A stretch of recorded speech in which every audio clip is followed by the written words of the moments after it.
Hey, alright, so I don't usually do this, but I felt like emphasizing a little bit more on my advice column of how I was talking about the whole, don't raise your kids with hate thing.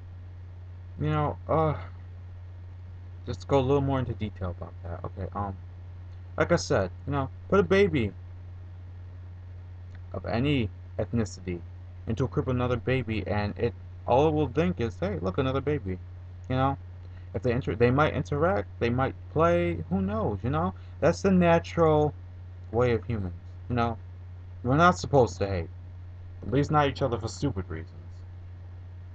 It's not until they get to that age where we learn that they're getting this pounded into their heads, and then the hatred and the resentment towards these people that they don't even understand, that they're not even allowed to understand. And then, you know, they see them at school, but they're not allowed to see them or talk to them. So, then they get, crappy towards them. But then they see their friends are talking to them, and they tell their friends not to. And then they get in fights with their friends, and then all this cycle of hate and anger and all of it just starts. And I honestly think that's how this violence and all this horribleness starts with the racism. It just gets so ingrained and so deep that people honestly people think that that's a way of life. It really isn't. Like, sad. Honestly, it's sad. And I will go out on a limb and I will say it's honestly pathetic. Am I saying you're pathetic for hating people? Yeah. Am I saying you're pathetic for raising your kids to hate people for, you know, no good reason of their own? Maybe you have a reason to hate, but they don't? Yeah. Now, let me share an example.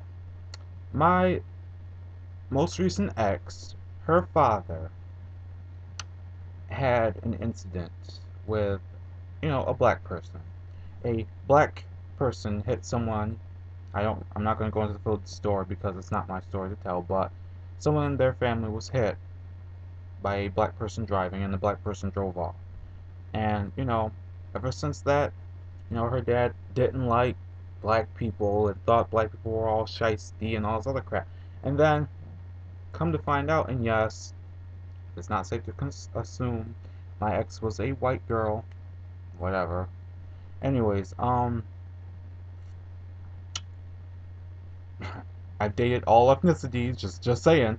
Um, but when he met me, he was standoffish a little, but trying to be not so negative because obviously I'm his daughter's boyfriend. So, but like I felt it. I can feel it. Like I can tell from looks, I can tell just by body language how someone feels. So, I just played it off like I wasn't me. I didn't even care. I was myself. I was all happy, giddy, yeah, doing me, whatever.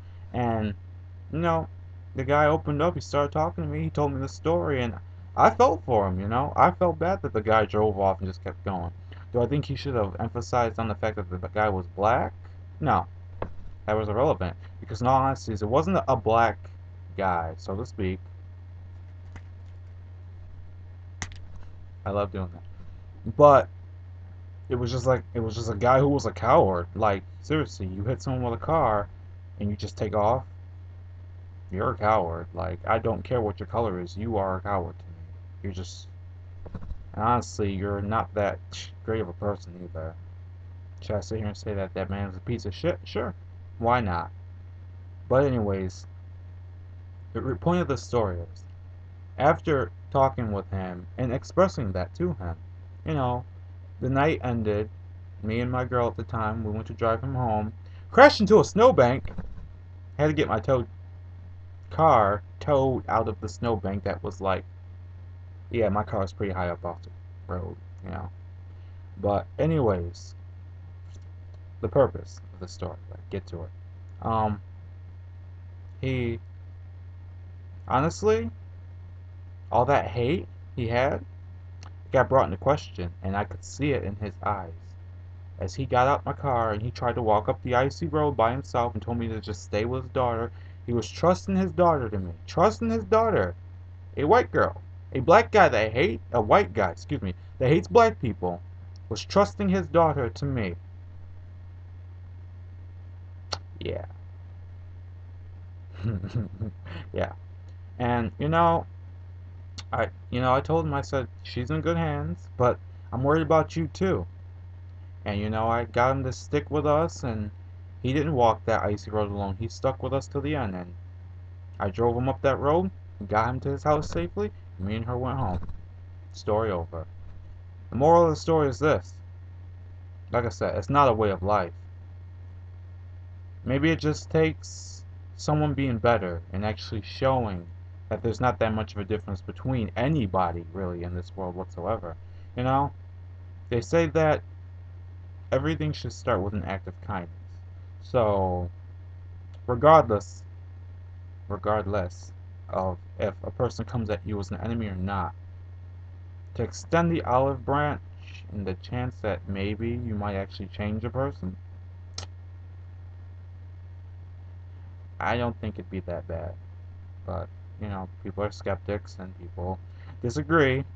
People find reasons to disagree. Hell, people who wage wars over disagreements. Yeah, we'll get to war another time. I don't even want to get on that subject. Just, like I said, people, hatred, resentment, all of those things, yes, they come naturally. But is skin really, really something that should be one of those reasons? I mean, since then I've broken up with my girlfriend. She's with another man. Whatever. It happens. I'm still good friends with her. You know who you are. And, you know, I don't really see her father. Can I say that he doesn't still hate black people? I don't know. But I can say, and I can say this without doubt, is that he knows that you can't just say that everybody of one skin color is the same. Because I am not like the person that hit someone he knew with a car. Just figure that shit. Alright, I'm done. Later. Yeah, I just winked like 3 times. Bye.